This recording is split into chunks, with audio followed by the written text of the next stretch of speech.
Hello YouTube, I thought you might find this interesting. This is a live webcam of the Fukushima complex. This is reactor 1, 2, 3 and 4. It comes from the Tokyo Electric Power Company Incorporated, and the time is 3:39 in the morning. And date is the 11th, 21st of the 6th, 11.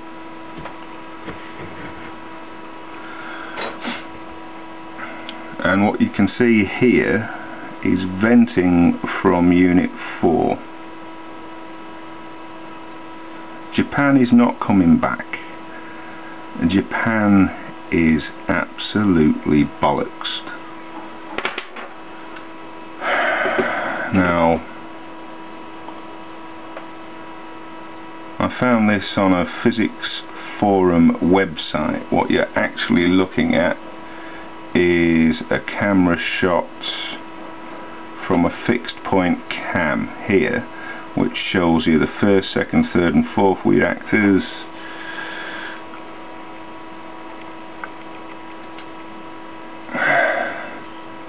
And from what they're saying, Japan is finished.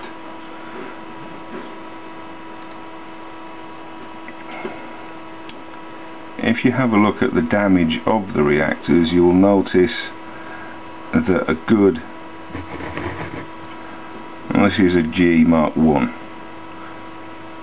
the top of the reactor building is void space, which you can flood to change fuel from fuel storage ponds and tool ponds, so you can get when you change fuel in the reactor, you can actually lift fuel rods in and out. You've got a square pattern in one of these with 63 fuel rods and one control rod in a fuel assembly, and that's in rows of 10 by 10, so you're talking 6,300 fuel rods in the core itself. Now, due to the nuclear policies of Japan, America, UK, France, pretty much everywhere that uses nuclear power, the fuel storage ponds were full, because the only reason to have nuclear energy is to have nuclear weapons. Now, most people won't realise that a nuclear bomb has an incredibly short shelf life due to the initiation sequence using polonium-210, which has a half-life of 90 days. So your nuclear weapon's good for 3 months. Hence, I know, we'll show these rusky bastards, let's dash out to the Pacific and do a load of bomb tests all at once, because if you stored them, they wouldn't work. So the big stick that they held over us with mutually assured destruction was truly mad, because they couldn't kill the world 10 times over, because any one time only about 5 to 10% of the nuclear weapons were operational. Now, TMI in '79 released hydrogen gas. They were scared that that one was going to go bang as well. What you're looking at here is a representation of the core. Now, this is the top of the core, and you've got here steam separators, so they keep the water down and let steam into the primary circuit so it can heat water in the secondary circuit, which then pushes your turbines and generates electricity like a coal-fired power station. Only these this reactor vessel is 30 years old, and the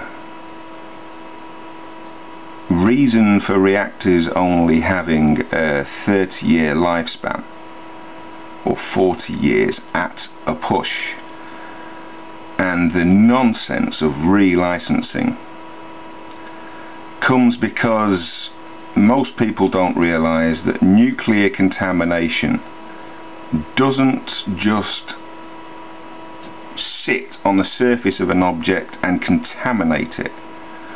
When you have concentrated nuclear energy in a very confined space, it transmogrifies the elements around it and turns them into new elements.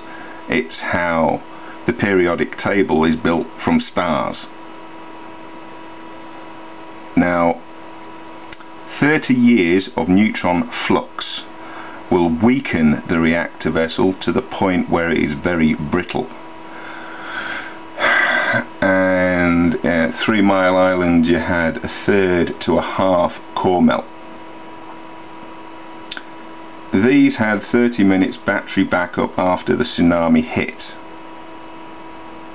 and the core is gone. There is no core in these reactors.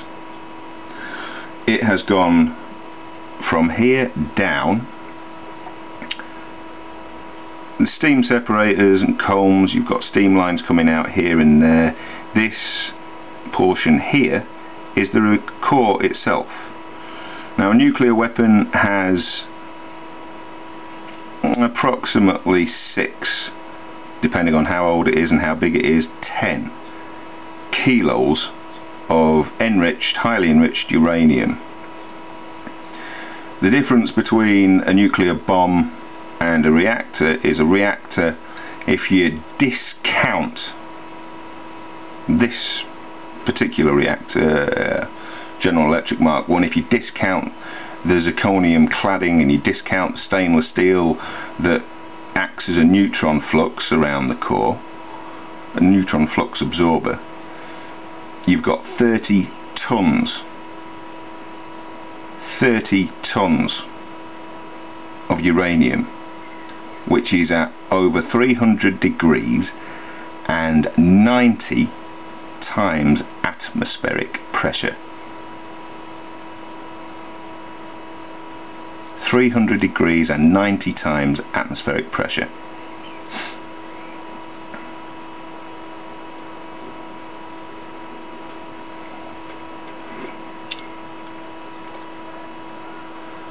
I also found some interesting pictures.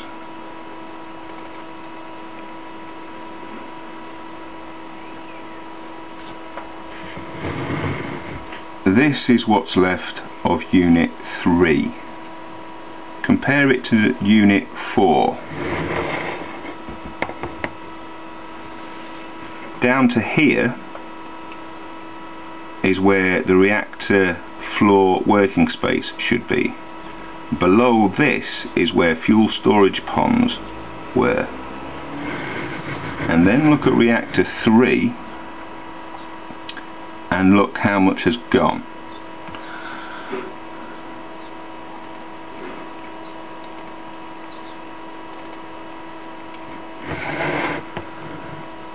These images were shot with a small radio controlled aircraft at high resolution. There is no fuel storage ponds there. The fuel storage ponds at this site contained 20 reactors worth. So, partially enriched uranium, 600 tons. These things were nuclear wars in a can. And this radiation is drifting round the planet. But Japan itself will not recover. Think Chernobyl, times 6 or 10. And they found fuel rods and fuel pieces of uranium fuel between the reactors, and also scattered at large distances around, up to units 5 and 6, which are a kilometre away. I may be running out of time, so I'll just, Freudian slip there, run out of town bloody quick, eh? I may be running out of time, so I'll have to zip through these. That's another picture of Unit 3.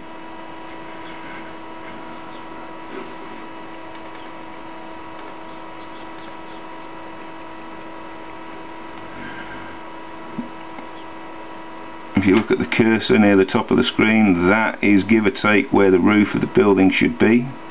This is the reactor floor. The fuel ponds which were containing these elements, the fuel rod assemblies used and to be replaced, were in here.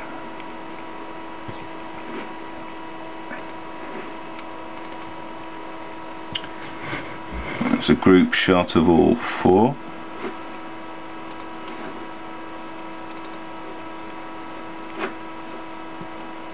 That is Unit 4. To give you a scale, check out the rig down here, which is pumping water via this into the top to try and stem the flow which is leaking out of the bottom. This is a desperate shame and nowhere near under control. It's a shot down of 3 and 4.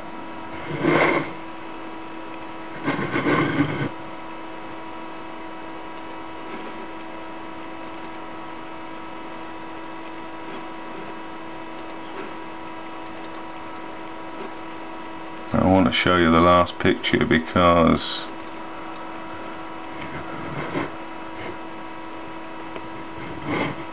even Unit 2 is venting.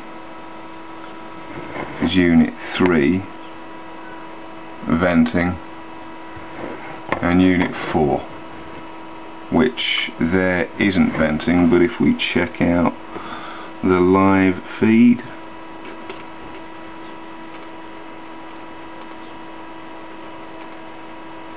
wherever it's gone, oh hang on.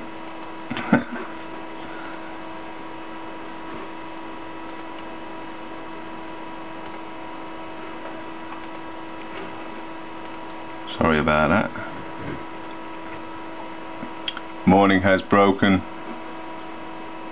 and the tower is very obscured by smoke. Unit 4 continues to vent. There are also short-lived fission products on site, which means fission is still taking place. I do economics, but this really, Japan's fucked. The economy's fucked. World War III's rolling. A slow rollout across the Middle East, and it's only time. And there isn't much of that left.